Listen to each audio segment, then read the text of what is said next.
insights regarding legal and corporate governance. Let's dive into the amazing discussion.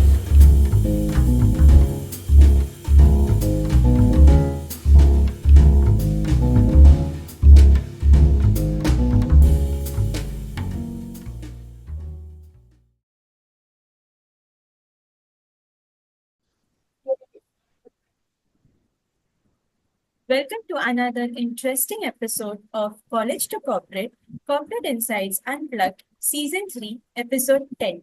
Welcome to the show about the amazing world of creativity, invention, and technology. Join us as we explore the captivating stories, obstacles, and expertise of visionary leaders revolutionizing the world of business and technology. I am your host, Hiya, and today we have with us a very special guest, Simantini Budukh, a seasoned legal and corporate governance expert with an incredible track record of 19 years. Simantini's expertise spans strategic practices in the manufacturing industries with auto, heavy engineering, textile, and food and beverages, including mergers and acquisitions, compliance, and dispute resolution. As AVP Legal and Company Secretary at Theobroma Foods, she is a proactive leader renowned for her strategies in the navigating the intricacies of legal and secretarial functions while fostering seamless cross-functional collaborations. Join us as we explore Simantini's insights, the challenges she's overcome, and her remarkable success stories in the dynamic world of corporate governance and law. Before we begin, we would like to welcome you to our podcast series. Thank you for joining us. How are you today, ma'am? I'm doing fantastic. Thank you so much, IBS Mumbai, for giving me this opportunity to share my thoughts. Thank you, ma'am. Ma'am, can we begin with the questions now? Yes, please. So, ma'am, over 19 years, you have transitioned across industries and roles. So, how do you adapt your legal and governance expertise and align them with the unique demands of, markets such as the manufacturing and food industries? Okay. So, as a legal function, I would like to highlight it is very important for in-house legal counsel or the legal function to understand the business, because the more legal goals are aligned to business, the better you are in your own growth path. As we see how legal function performs or needs to adapt across industries, I would like to put it this way: the cross functional download to understand what exactly the business needs. Because at the end of it, legal is a support function. Okay, it is a cost to the company. When you are in house, you are not a practicing lawyer.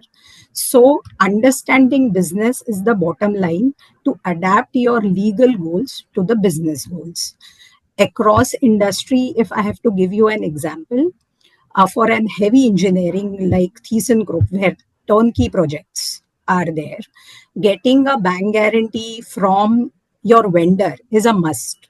Okay, because you pay advance to the vendor for doing that work or making that machinery. But in case of a food industry, where the cycle is different, where vendors sell you the raw material on credit, okay, there is a credit period, and my cash cycle here in food industry is cash on delivery. Okay, so one is understanding cash cycle, business risks, whether you are into B2B business versus B2C business. Accordingly, your contracts, the clauses, operational clauses, all will change. Even the compliances will change, like any industry where there is hazardous things. For example, I was in textile. We used to make this spent oil, which is the used oil for textile machinery.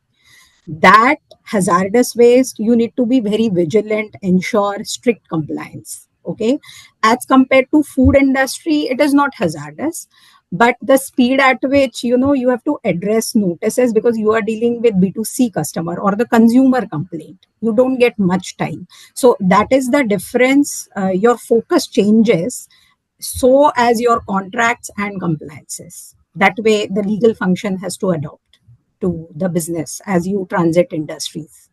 Right, perfect, ma'am. That was lovely and explained like in the most, simplified language for our viewers to understand.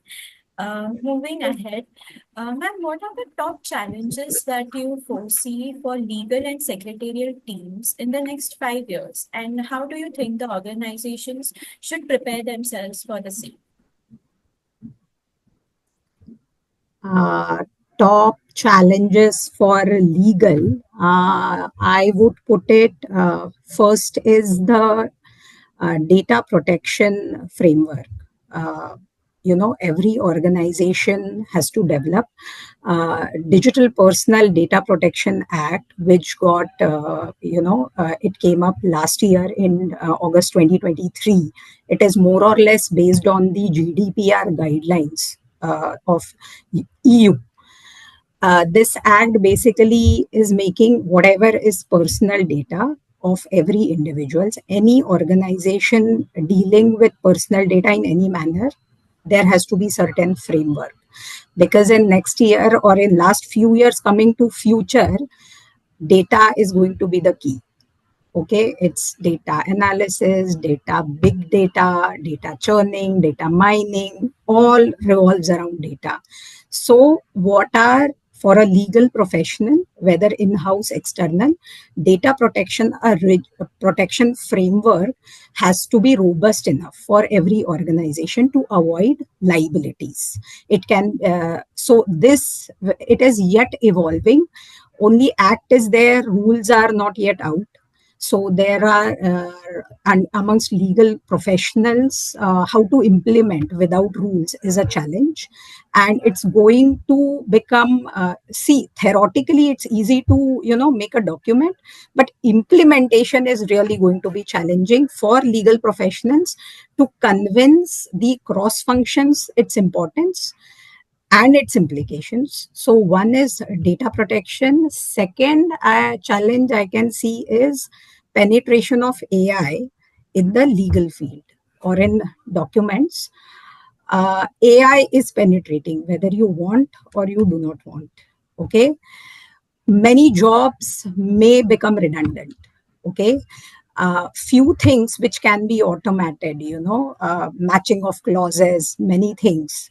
I'm talking from both in-house legal function also and external counsels. There are already tools available in the market who gives, throws that, okay, if I have to compare two agreements, it is there.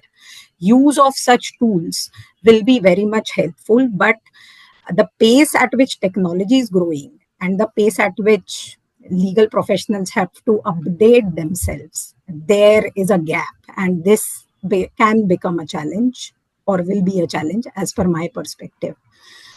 Third, when I talk only on the topic of AI, here you must have heard about metaverse. Okay, there will be certain things where few things can be automated. It will be, if I'm thinking that, okay, it is so much automated that my what you say in metaverse, my version is placing certain orders, okay, and getting a grocery updated in my home. So by the time I reach from office to home, it is already delivered. These things are happening. My question is, when contracts are entered in metaverse, what are the legal implications? Okay, if it is so fast, I change my mind, whether I'm still bound to accept the deliveries. These legal complications will come up further as AI penetrates more and more. Okay, another in AI field, see the challenge. Suppose something goes wrong, who to put responsibility? Is it the AI tool? Is it the vendor of the tool, or the user, or the actual delivery who delivered the good? So there are multiple parties here. So to assign the liability, you know, it becomes really complex. So the law has to really evolve with AI penetrating at rapid speed, I would say.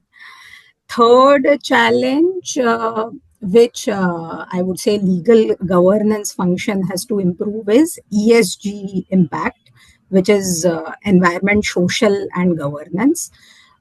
Many changes are happening, many disclosures are now expected by whether SEBI, the all statutory bodies, ROCs, that on in this aspect where the organizations are.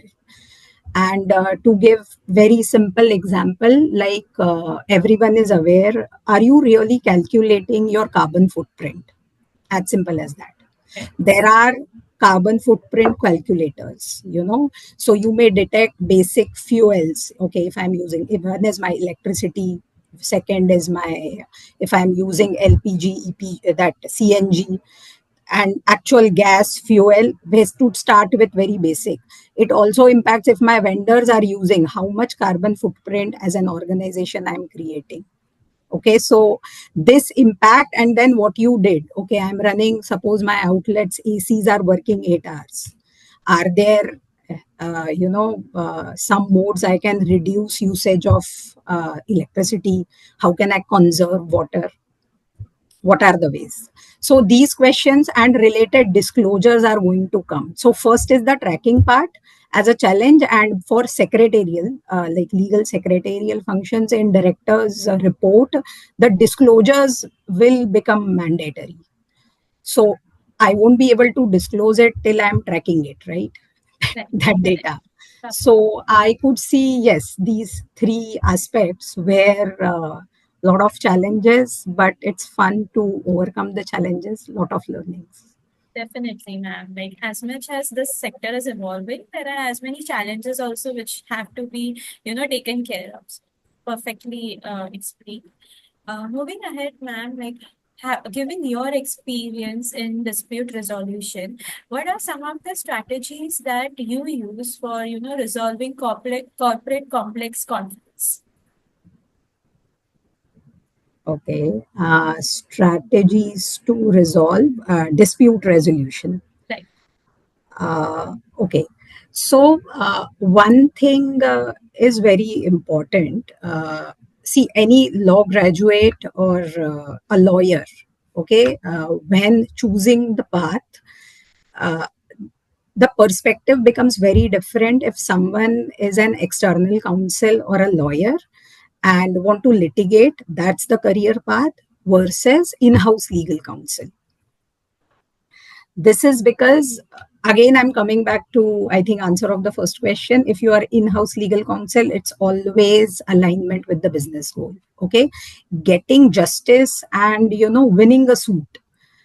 For external lawyer, it is very different because he or she is going to send you an invoice and bill you on the billable hours. The perspective is different. But when you are in-house legal function, dispute resolution becomes a little different. It's not that I have to dispute each and everything. Of there are multiple holistic view you need to take.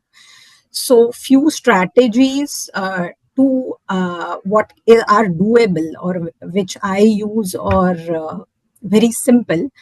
One, I would say, the documentation. So it starts with as simple as that. These online calls, minutes of meeting, it need not be very in a lengthy format, but what is the understanding of the party?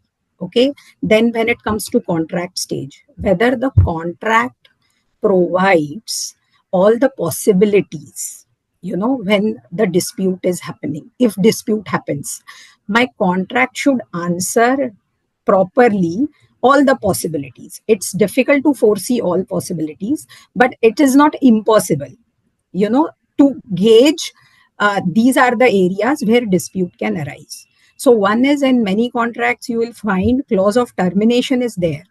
Okay, but are you capturing consequences of termination?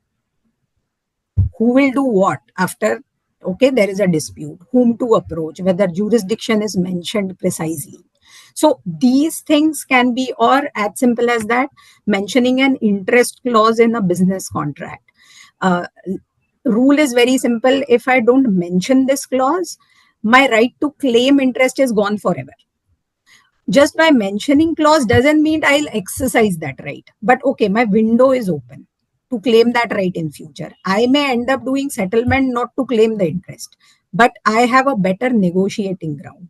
So these things, at contract level, when the parties are discussing the minutes of meeting, if you are sending a party notice, its acknowledgement is important. Now we send email notices. So Outlook, the technology, it's so wonderful. Please activate that read receipt and delivery receipt tick mark. It's just doing a tick mark, but you get a proof that the notice is delivered. It is recognized. These simple things can be implemented to avoid, when you really need, you have substantial evidence, to discuss with the party. And a second thing, from in-house legal counsel, I would say cross-functional download.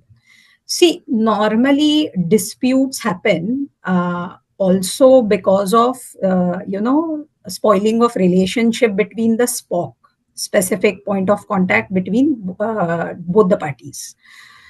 Okay, if you change a person and try to understand what went wrong, okay, it's not always that the other party is wrong. Okay, in fact, both are always right from their perspective in any dispute. To understand what has actually happened and then weigh how to take it forward, I will give you an example.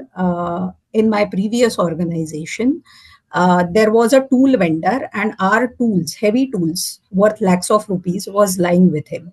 Okay, the vendor was not cooperating. We changed the vendor, and he said, I'll not give you custody of the tools. My production had requested, let's litigate.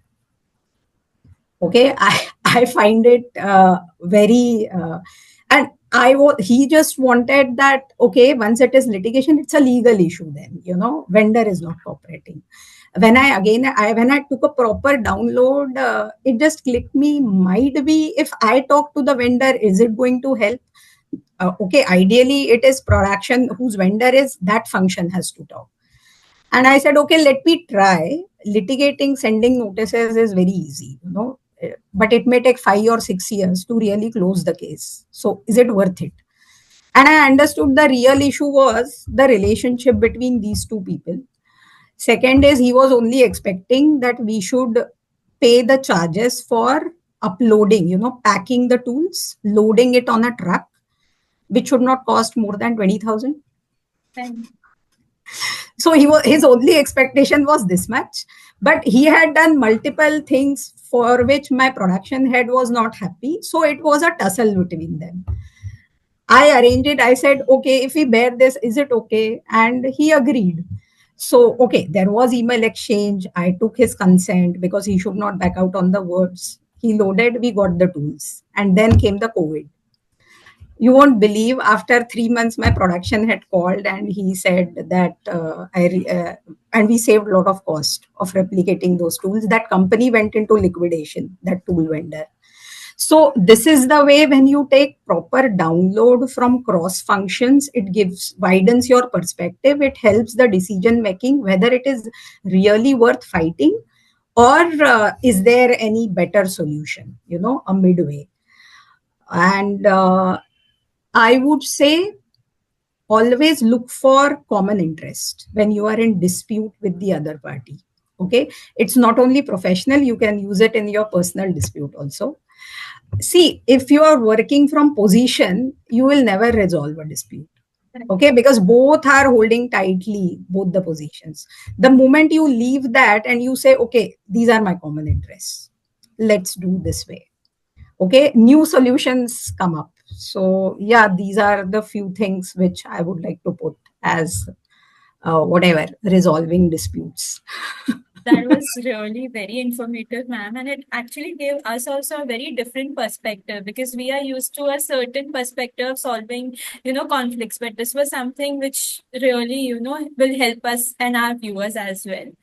So, ma'am, how has your experience across, organizations like Theobroma, Sorer, ThyssenKrupp shaped your approach towards corporate governance?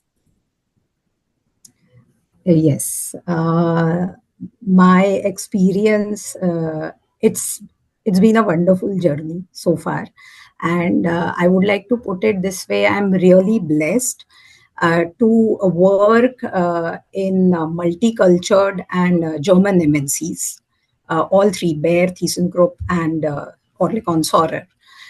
And I got exposed to really early to the processes where the compliance level is very high. Compliance with policies, internal, external, is really expected. It's not just the paperwork. So even if it's their global policy or anti-bribery, anti-corruption policy, okay, or a code of conduct, core of values, core value sessions, or even if it's CSR, these are actually done. Like we went down to whether the CSR is really happening.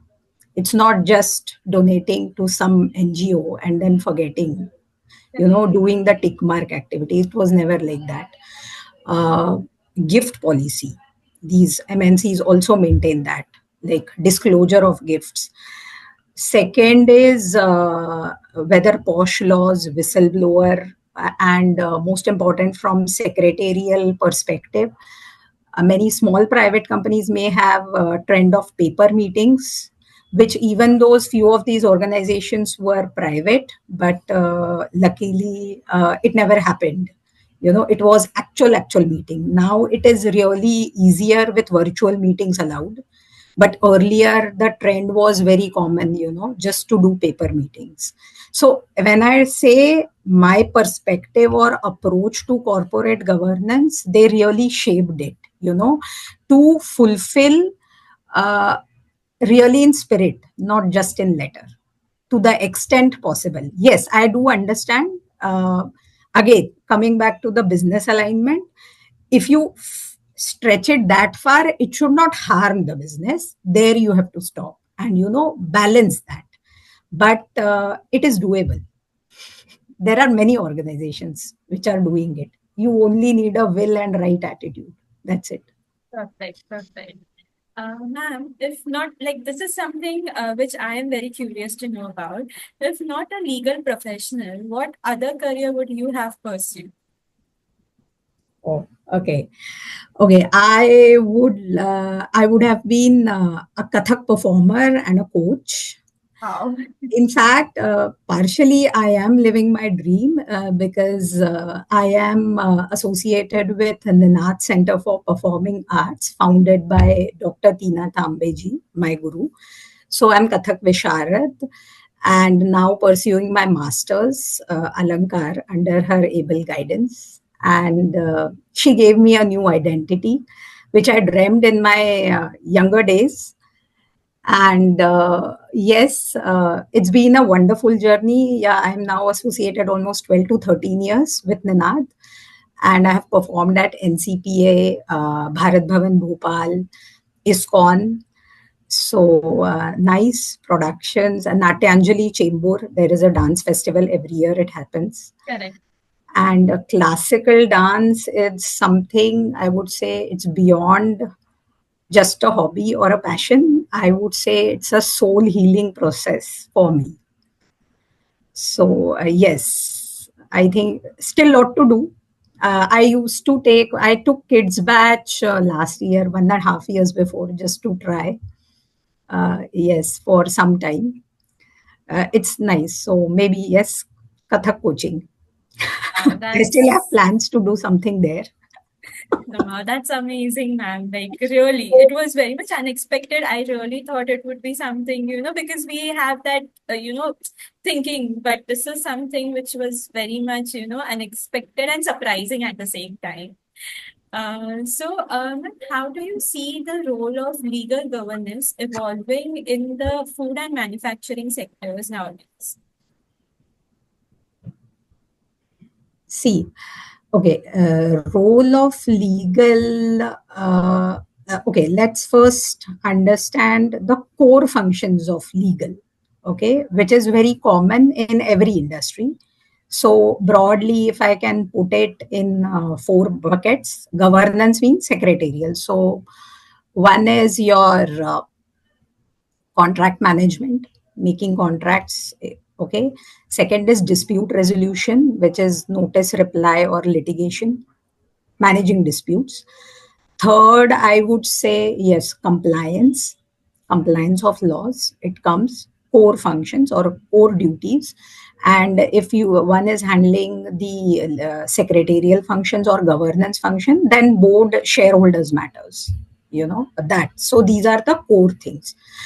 Apart from this, when I talk about how this function can evolve in whether food or manufacturing sectors, so looking at the one of your questions, the challenges for next 5 years. So yes, the in-house legal function may grow to include act as a data protection officer for data protection framework. Second is a risk mitigation function where a role can evolve largely. When I say risk mitigation, it is your business risks and how do you mitigate it. So to ensure that business continues, so it can start with a business continuity plan. There are ISO standards where you can actual document what are the risks to the business and how it can be mitigated. So here legal can play a wider a lot to evolve here in the risk mitigation part if someone is interested. And third, I would say maybe corporate communication, because being legal, so these three are additional areas, or and fourth can be, I think, ESG again, but the governance is already there. Maybe you can little bit further extend it to EHS, environment, health, safety, like where to grow. These are the additional frills, I would say, apart from doing the core functions, the four core functions, where the role can evolve depending on that person's interest. Correct. Perfect. Ma'am, during high-stake deals, there's often a gap between legal teams and business goals. So, how do you, act as a bridge to ensure that the legal objectives enhance the business outcomes and not hinder them instead? Okay, this is my favorite question.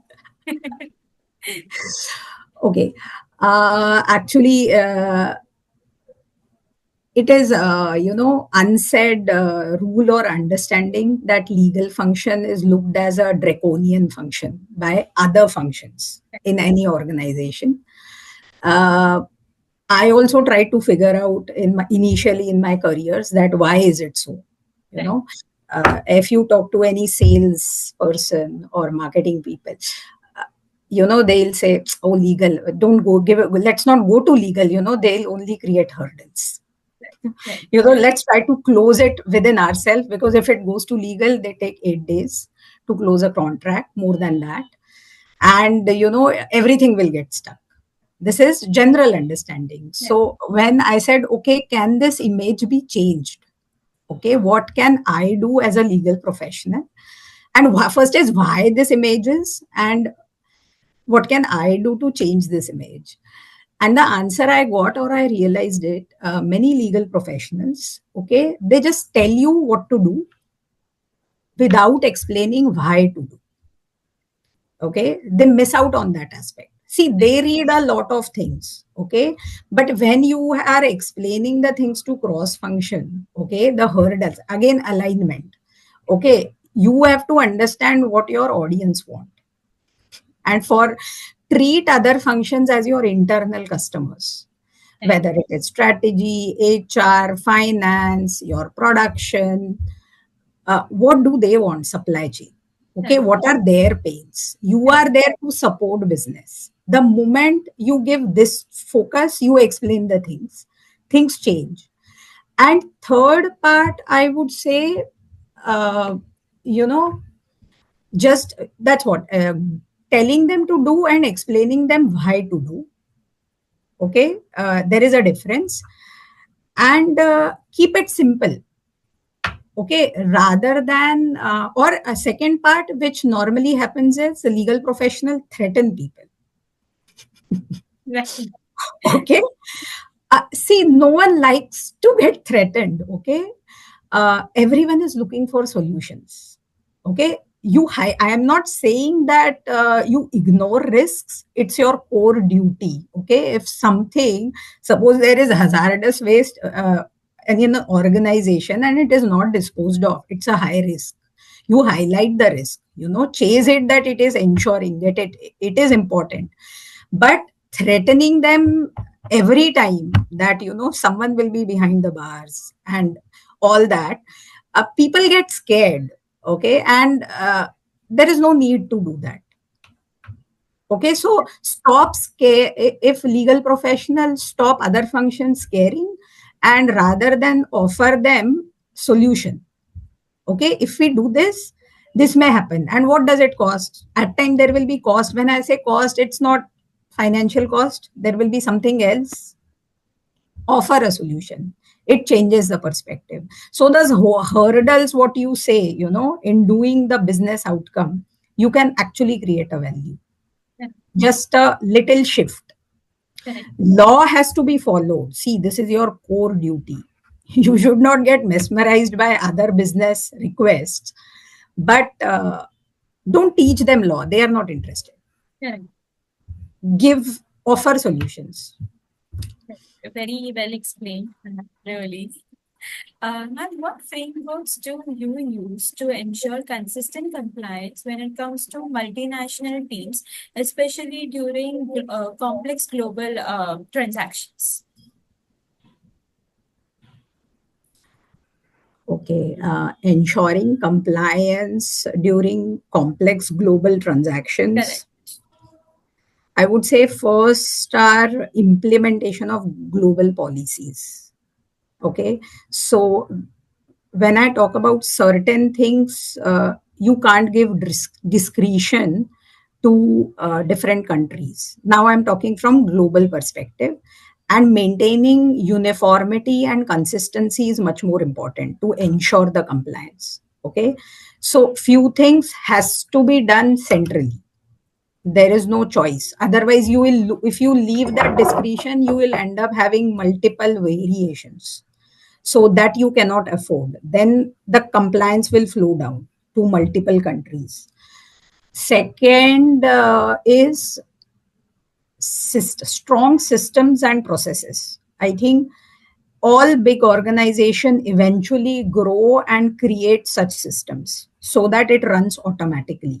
Okay, where human intervention or discretion, you don't leave it. You set means they spend a lot of time in setting up a process, but once it is set, the person who is making the process should not be allowed to change it.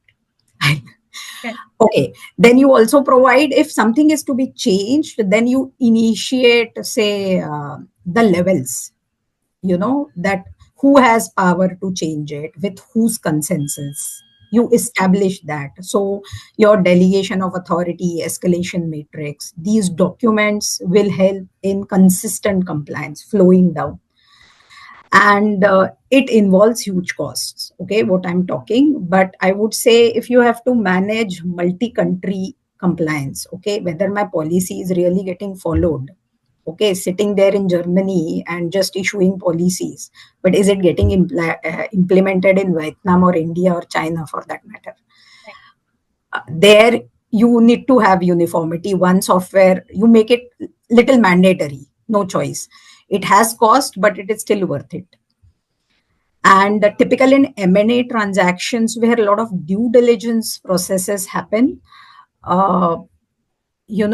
again, coming back to the documentation. So you create data rooms, you give them the formats, you standardize it for them. And it helps. Like I have undergone in my previous organization, there was one of our global company got listed in China from the group, and it was a global carve out. So in India, whatever the whole due diligence process when happened, The Indian part also was a part of this global carve out. So there in the due diligence processes, those data rooms, interaction with multiple things and the nitty-gritties for this country. So all this documentation is extensively important in such big deals. Yeah, that's it. So to achieve that consistency, you provide formats, data room, and then tell that now you have to do fill up. Make it Correct. simple for them. Correct. So I guess documentation, uniformity, and simplification is like the key things to look to. Okay. So, ma'am, what potential do you see for digital transformation in corporate governance, particularly in streamlining board and shareholder practices? Okay. Uh, Lot of potential for digital transformation.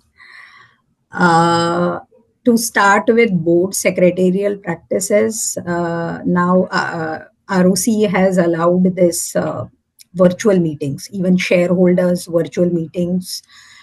Your e-voting is there. Correct. Uh, this needs to be implemented. You know, there are, it's coming everywhere, it is there. Or as simple as that, now many companies have started signing the financials, the balance sheet P&L digital, using your digital signatures. I implement the minutes of the meetings can be also digitized. Okay, high need, uh, less paperwork. And now that when I am talking about digital minutes, the file really gets logged. It's not that you can, put it on some Acrobat software and then make a tweet editor. It doesn't allow. So it logs the file as well. Digitization, definitely how it will help in corporate governance. My perspective here is I would like to say a TAR principle, TAAR. So it will help to bring your timeliness. So timely disclosure, it will bring accuracy, adequacy, and are relevant. So when I say my whole corporate governance, how digitally I can improve on this aspect, so this TAR principle will get enhanced, on a disclosure part at big way when this digitization comes. So going back, reducing paperwork, virtual meetings, recording is also available. Who said what? So it's all positive way of using the technology in a right way. That will help the overall governance level for sure. Now, and obviously, digitalization and AI is like, as you had mentioned earlier, also, these two things, they are just penetrating into this sector.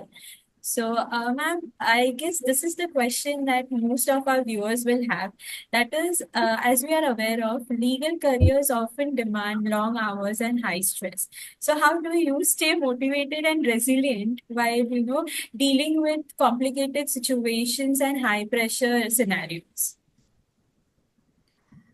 Okay, so I practice yoga and meditation, Okay.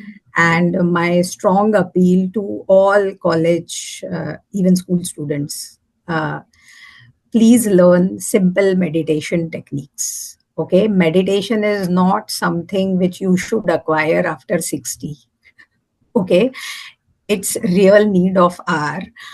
And it's not that you have to go to Himalayas and it's very complex thing. A simple breath work, okay, focusing on your breath, you will calm down when you are really under pressure.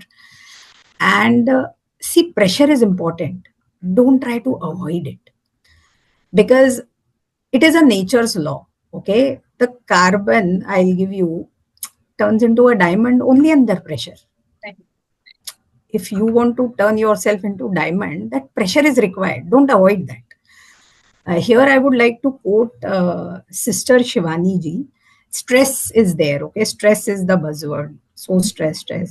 So I have heard this in one of her audios. Stress is equal to pressure divided by resilience. And she says, focus on the denominator. So, as my denominator increases, the rest, simple math, Correct. it Correct. goes away. Any fitness, it need not be yoga, but yes, your body deserves those 20 minutes, initial 1 hour when you wake up, 10 minutes for your mind, in between also pauses, and minimum 20 minutes for your body. Because see, jahan hai to jahan hai. If your these both Definitely. things are not there, I may have multiple ideas or ambitions. How will I realize or achieve them? Correct. Correct. So, and it is not selfish, okay? Putting yourself first in this aspect, it is not selfish, okay? Correct. Because when your cup is full or your battery is charged, okay, you can actually, I'll give you an example of a phone, which is, I think, when my battery is charged, I can actually give that hotspot connection to everyone, whosoever needs it. So I end up serving much more. Correct. But if my battery is low, it's impossible for every person. Correct. So, yes, your own fitness and your mental fitness also. Correct. So physical and mental health both have to be in balance to, overcome any situation and to reach where you are, targeting. So thank you, Simantini, for sharing your incredible journey and valuable insights.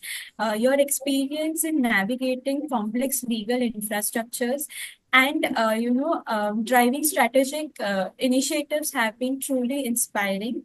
To our listeners, we hope that today's episode has given you a better understanding of the dynamic world of corporate governance, leadership, and the evolving role of legal professionals in various industries. Lastly, Simantini, what would be your final thoughts or advice that you would like to leave our audience with before we sign? Okay, I would like to simply say there is enough space in this universe for every star to shine. Okay, this is ever expanding universe. You all are stars. Okay, recognize your goals, stay committed, and not just interested. There is a difference. And yes, you are bound to shine. There is no competition. Enough space. You will shine as per your potential. Right. That was So, a all the best. thank you. Thank you so much, ma'am. Thank you very much. That was an amazing session, ma'am. I'm sure our viewers would have gained a lot of, expertise and knowledge from your insights. Thank you very much, ma'am. Thank you. Thank you for joining us for episode 10. Be sure to like, share, and subscribe to our channel. You can find us on Spotify as well, so connect with us on social media for more exciting content. We are looking forward to seeing you in episode 11.